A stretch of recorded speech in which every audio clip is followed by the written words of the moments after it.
आशा करता हूं आप सब बहुत अच्छे होंगे। मेरा नाम है सिद्धांत अग्निहोत्री, स्टडी ग्लोस पे आपका बहुत बहुत स्वागत है। 15 बड़े फ्लाईओवर्स, 2 बहुत बड़ी टनल, जिनमें एक में यह हादसा हुआ है। 12,000 करोड़ का यह प्रोजेक्ट 27 दिसंबर 2016 को नरेंद्र मोदी ने इस प्रोजेक्ट को लॉन्च किया। यह कौन सा प्रोजेक्ट है? यह है चार धाम परियोजना। बात करेंगे दोस्तों, यह बहुत ही दुखद हादसा हुआ है, देखेंगे। लेकिन उससे पहले आपको बता दो कि हमारे जो दिवाली सेल है वो लाइव है। सारे कोर्सेज पे 50% ऑफ है। सारे कोर्सेज पे दिवाली 50 कूपन कोड यूज करिए। हमारा personality development best selling course रहा है। 50 के करीब किताबों का रिव्यू, 22 लेक्चर्स, 40+ आवर्स, ये सिर्फ आपको 200 के मिल रहा है। ऐसे ही सारे कोर्सेज पे 50% ऑफ है। कल तक हम ये सेल चलाएंगे। देखो, पहले तो मैं आपको एक्सीडेंट बता देता हूं। क्या हुआ है कि सुरंग बन रही थी, ठीक है, तो वर्कर्स ट्रैप हैं। 40 से ज्यादा के वर्कर्स की बात की जा रही है। कोई कैजुअलिटी नहीं हुए, दे आर ऑल सेफ। उनको खाना पहुंचाया जा रहा है, उनको पानी पहुंचाया जा रहा है। सिलकायरा से दंदल गांव, उत्तरकाशी, सब बताऊंगा, चिंता मत करिए। 2 टनल, बहुत बड़ी जो 2 टनल्स हैं, उनमें से एक टनल ये है जो बहुत 4.5 किलोमीटर लंबी है। लॉन्गेस्ट टनल जब बन के तैयार होगी है। और बोला कि देखिए, यहां लगभग सुबह 4 बजे के करीब यह हादसा हुआ। जो 200 मीटर एंट्री पॉइंट से, जैसे 200 मीटर आप अंदर जाएंगे तो ये टनल जो है, मतलब जो ऊपर का मलबा नीचे आ गया है। अब एसडीआरएफ और एनडीआरएफ की टीम लगी हुई है लगातार। अभी 36 वर्कर्स की, लेकिन एक जगह मैंने पढ़ा था 40 से ज्यादा है। तो चलो, जितने भी हैं सबको निकाल लिया जाएगा। हमको परेशान होने की जरूरत नहीं है, ठीक है। They all will be, it all will be sorted. तो टीम्स लगी हुई हैं। अब हम बात करते हैं चारधाम परियोजना की, ठीक है। देखिए, चारधाम परियोजना का ये एक बहुत बड़ा हादसा है, पहला बड़ा हादसा। हालांकि इसका एनवायरमेंट से लेना कुछ नहीं है। ये हादसा हुआ, क्यों हादसा हुआ ये अभी तक नहीं पता। क्यों ये टनल जो है, इसका मलबा गिरा है, ये जांच में ही पता चलेगा। तो ये हमको नहीं पता चला है अभी तक। अब अगर हम चार धाम की बात करें तो पहले चार धाम के बारे में मैं आपको बता देता हूं, फिर चार धाम यात्रा के बारे में मैं आपको बता देता हूं। चार धाम कौन कौन से हैं? 4 तीर्थ, बद्रीनाथ, रामेश्वरम, पुरी, द्वारका। भगवान विष्णु, शंकराचार्य, आदि शंकराचार्य ने हर जगह मठों की स्थापना की थी, ताकि पूरे देश को, क्या दिमाग उस समय, सोच देखिए, पूरे देश को यूनाइट कर सके। वहीं से भक्ति मूवमेंट शुरू हुआ। छोटा चारधाम कौन सा है? हिमालय की गोद में केदारनाथ, बद्रीनाथ, भगवान शिव, केदारनाथ जाओ दर्शन करो, बद्रीनाथ भगवान विष्णु, गंगोत्री, यमुनोत्री, जहां से यमुना का उद्गम होता है, जहां से गंगा का उद्गम होता है। पानी में लाइफ है, आपको पता है। बहुत सारे एक्सपेरिमेंट्स हुए हैं, बट और ये कोर्ट ने भी बोला है कि they are living entities, specially Ganga and Yamuna, जो ये अविरल गंगा है, जो आज राम तेरी गंगा मैली हम कर रहे हैं, उसको रोकना है हमको। तो ये छोटा चार धाम है, लोग जाते हैं। अब तो कपाट बंद हो जाएंगे। GVML जो गढ़वाल लिमिटेड है, ठीक है, वहां पे ये पूरा देखता है। मतलब जो गढ़वाल का, देखिए आपको पता है पूरा उत्तराखंड गढ़वाल और कुमाऊं रीजन में है, ठीक है। तो GVML जो है इसको देखता है। आप रजिस्टर कर सकते हैं, आप जा सकते हैं, आप वहां पे जो टेंट है, जो डॉर्मेट्रीज है, वो बुक करवा सकते हैं उनकी वेबसाइट पे जाके। तो चार धाम यात्रा शुरू कहां से होती है? कहीं से भी शुरू हो सकती है। आप कोई भी देश में हो, कहीं पे भी। लेकिन इसका जो आपको कहीं एक पॉइंट पे तो जाना ही पड़ता है। जैसे अगर आप वैष्णो देवी जा रहे हैं तो आपको कटरा पे तो उतरना ही पड़ेगा ना। तो कहां से चारधाम की यात्रा शुरू होती है? वो होती है हरिद्वार से। हरिद्वार जाइए, सबसे पहले आप हरिद्वार गए, हरिद्वार में उतरे, चंडी देवी, मनसा देवी, हर की पैड़ी के दर्शन किए, नहा लिया, मस्त। उसके बाद निकलिए ऋषिकेश के लिए। ऋषिकेश वहां से लगभग 30-40 किलोमीटर दूर है, बट रास्ता वही है। फिर रास्ते में नीलकंठ भी पड़ेगा, भगवान शिव के दर्शन करिए। तो आप यहां पे आप गाड़ी कर लीजिए, बस, ट्रेन नहीं जाती है। सिर्फ यहां पे गाड़ियां जाती, 4 व्हीलर जाते हैं।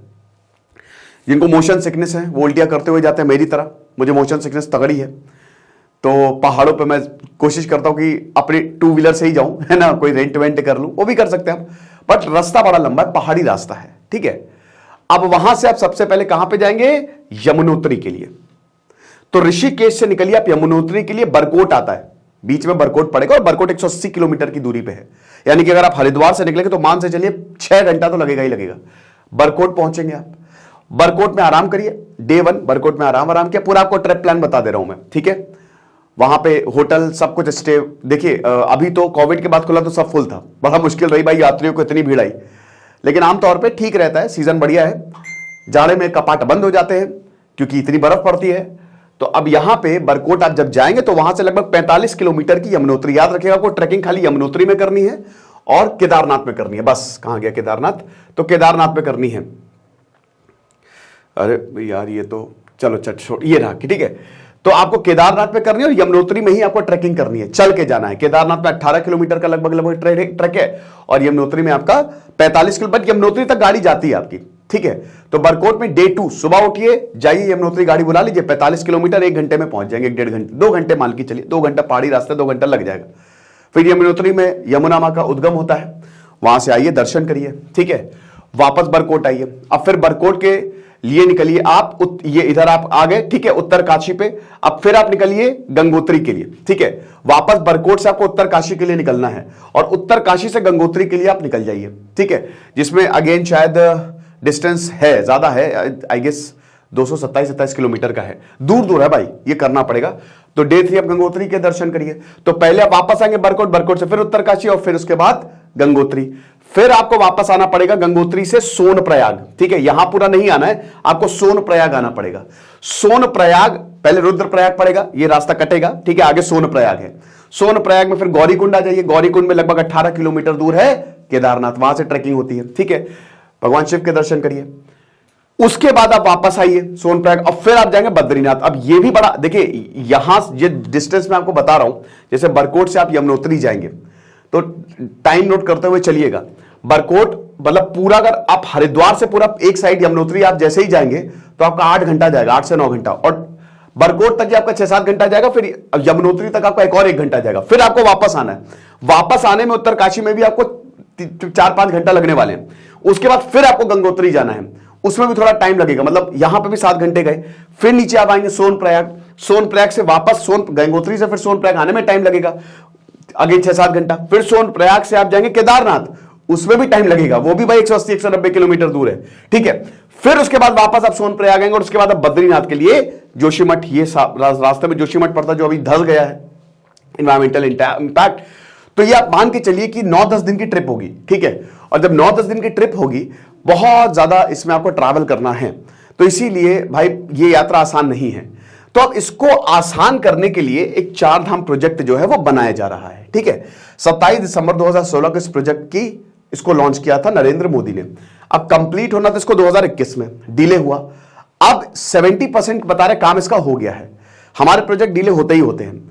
तो अब ये जो प्रोजेक्ट बन के तैयार होगा वो अगले साल 2024, मतलब अगले साल दिसंबर में, यानी कि दिसंबर 2024 में ऐसा बोला जा रहा है कि इसको ओपन कर दिया जाएगा लोगों के लिए।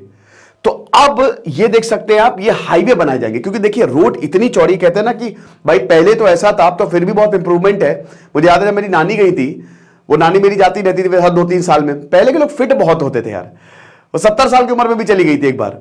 तो वो बताती थी कि भगवान उनकी आत्मा को शांति दे, कि कई बार तो ऐसा होता था कि जो बस है उसका आधा पहिया जो है ना, मतलब एक इधर और इधर का आधा पहिया खाई में होता था। तो हम लोग ऐसे दुखी, पहले तो ऐसा होता था कि भैया जाओ तो कुछ भी हो सकता है, कई बार बस पलट जाती थी।